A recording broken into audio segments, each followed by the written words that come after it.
Senators Ben Cardin, Democrat of Maryland, and Pat Toomey, Republican of Pennsylvania, on Thursday announced legislation that would propose sanctions be placed on Iran over an alleged plot to kidnap U.S. based journalists. I'm sorry, I don't know how to pronounce this person's name. Let me have my good old text to speech say his name. So, computer, how do you say this man's name? Marcy Alinejad. Masi Alinejad.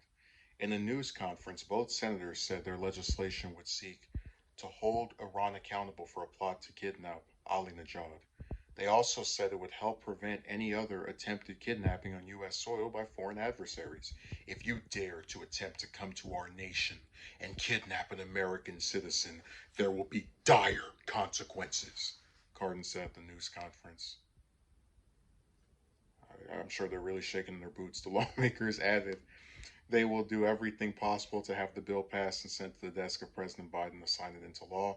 The current path of the proposed bill is unclear, according to a report by Reuters, although Toomey offered some optimism. I am cautiously optimistic, Toomey said at the press conference. The Department of Justice charged four Iranian nationals in July with conducting a plot to kidnap the Brooklyn-based Ali Najad for publishing material that was critical of the country's government. In a statement, the Department of Treasury said in September that the four Iranian intelligence operatives would be sanctioned for their failed plot attempt, Reuters reported. I was honored to join Senators Cardin and Senator Toomey as they introduced the bipartisan Mashi al-Najad Harassment and Unlawful Targeting Act. Al-Najad wrote the tweet on Thursday. More senators are lining up for support. It's time to punish Islamic Republic terrorism and threats against journalists and activists. So it's going to be a little difficult to make my points about this thing. So it is very bad that there were four Iranian pricks that tried to kidnap a journalist for being critical of the government.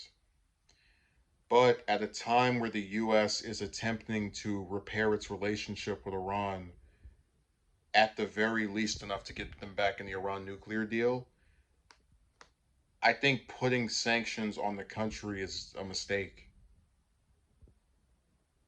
Maybe work out some deal with the Iranian government where, you can get them to say, we want these four guys. We know the rest of the country is not indicative of this.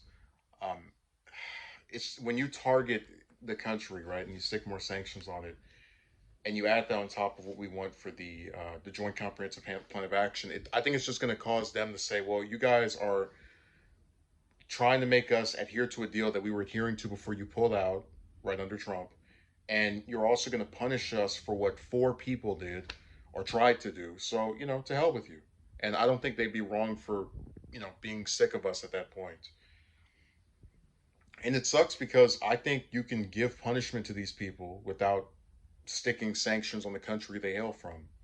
Um, and I believe the U.S. would be better off working out some kind of deal to specifically target the, like, they put sanctions on those four individuals in particular, specifying this is not about Iran, but these four would be kidnappers.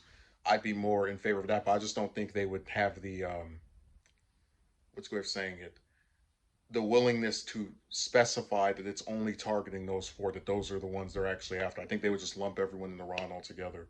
So I think this is a mistake. I think it's just another attempt at screwing up the relationship we have with Iran even further, and we're just going to never see any kind of peace come out of stuff like this. You can condemn four people without trying to go after the whole country.